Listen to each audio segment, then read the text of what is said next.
as I was working on making samples for the video shoot that I'm doing today, I shoot more than one video in a day.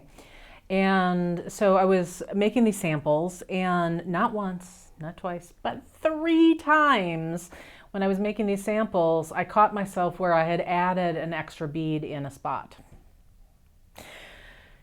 In 2 of the cases, it wasn't too far back, so I just pulled back and then removed the extra bead.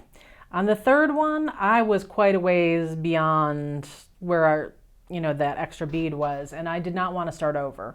So I had to break out the bead. Now I have done a video in the past on how to break out a bead, but I didn't show you all the different ways. So I wanted to do kind of an all-encompassing. I have 3 ways that are the safest ways for you to break out a bead in your project. You might want to use one in one situation and something different in another situation, and I'll explain why here when we come down to the beads. But there's 3 basic ways. One is using an awl. That's the most common way, is with an awl. You might not have an awl. I'm going to also show you a technique using your beading needle and a wire cutter. And then the 3rd way is actually from my friend Dora over in Europe, and she swears by using her magical crimping tool. So we're going to do it. I haven't used the magical crimping tool to do it, but we're going to see if Dora in Croatia knows what she's talking about. Okay, so come on down to the beads. Here's one of the situations where you might want to use different technique for different pieces. So in this particular piece of peyote here, you can see that, oops, I used a pink bead right in the middle, and I didn't mean to. It should have been the same color bead. Well, using the magical crimping tool is not going to work when it's in the middle of a piece of beadwork like that. We're using a magical crimping tool. I can totally see working in something like this where you can see the bead, you can get the crimping tool around it. You could probably, I probably wouldn't even use the crimping tool in a situation like this. So, that's why I wanted to give you all just sorts of different options. So let me show you my favorite way, and that's with the awl. This is a tulip awl. It has an extremely pointy tip to it. Which is why I love it so very, very much. Most awls have a more blunt tip, and they also start where they're much thicker up here at the end.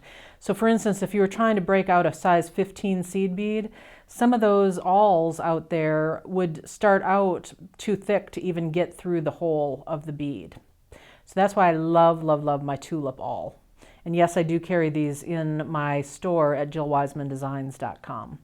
Okay, so all I'm going to do here is I'm going to take the awl, I'm going to poke it through the hole of the bead that I want to break out, and then I am going to put my finger over that intersection, because when the bead breaks, these are made of glass, right? So you don't want a glass shard to explode up into your face, into your eye, because that could cause damage. So you do always want to try to cover it while you're doing this. I think what I'm actually going to do is just kind of point it away from myself, because I want you to be able to see what's happening here. Maybe I'll just kind of lean back. That's what I'll do. And then all I'm doing is gently pressing the awl, because it's got that tapering point, and at some point it's going to just break that bead apart as I press gently in. Okay, you have to get a little bit more than gentle. There we go. Boom. It didn't explode too much. It just broke out. I'll break into one or a bunch of pieces. And there we go. Now we have gotten rid of that bead. It looks like there might still be some, yep, there was still part of the bead in there. So I just used my awl to poke that out. And now that offending bead is gone, I will show you in a different video what you want to do to fix that hole. So that's a whole different video. So that's the awl method, and that's my preferred method.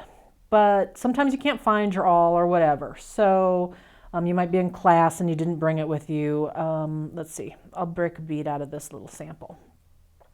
So here's another thing that you can do is take your needle and poke it through the hole of the bead. And now you can take a cutter's. It's going to have, your wire cutter is going to have a flush edge there. I shouldn't say that because maybe you have a cutter that doesn't have a flush edge, but you want to use a flush edge cutter. And we're going to go along the top of the needle here, and we're going to crush the top of that bead like so. And this time I am going to put my finger over because, yep, it flies. And the reason we do it that way is we can, and now I'm just trying to poke out the rest of that bead. There we go. Come on, pop out, show the hole.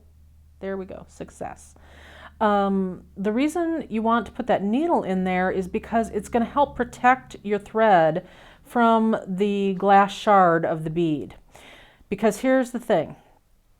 If I just go in there and crush, because this is something that a lot of people like to do, or they think that they want to do, because it seems like it would be the easiest solution. I'm grabbing a tool here. They just want to take a flat nose plier and just crush the bead down, like so. There we go. I'm going to say 70% of the time you're going to be fine doing that. But that other 30% of the time, crushing that bead, remember it's glass, it's going to cut your thread. And then now your piece is going to fall apart. So by putting the needle in there and only crushing the outside of the needle part, the needle is protecting your thread there. And the broken part of the bead is not going to come anywhere near your thread. So that's why that's another technique that I use a lot that I like quite a bit. So now let's try Dora's technique here.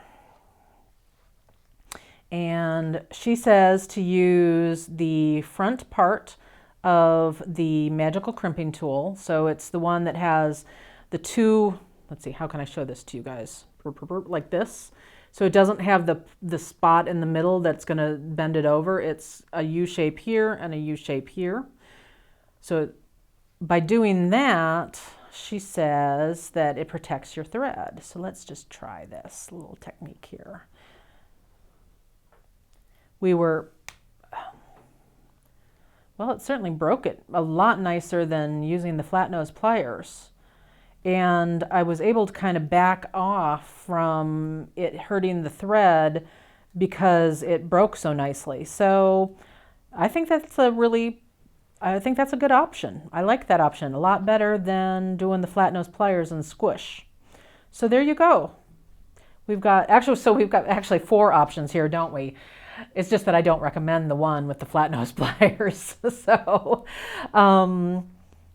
I think this is really going to help you when you find that you've got an error and you need to fix it. You can use whatever tools you have around you or whatever tools you have in your bead room and make it work. Happy beading.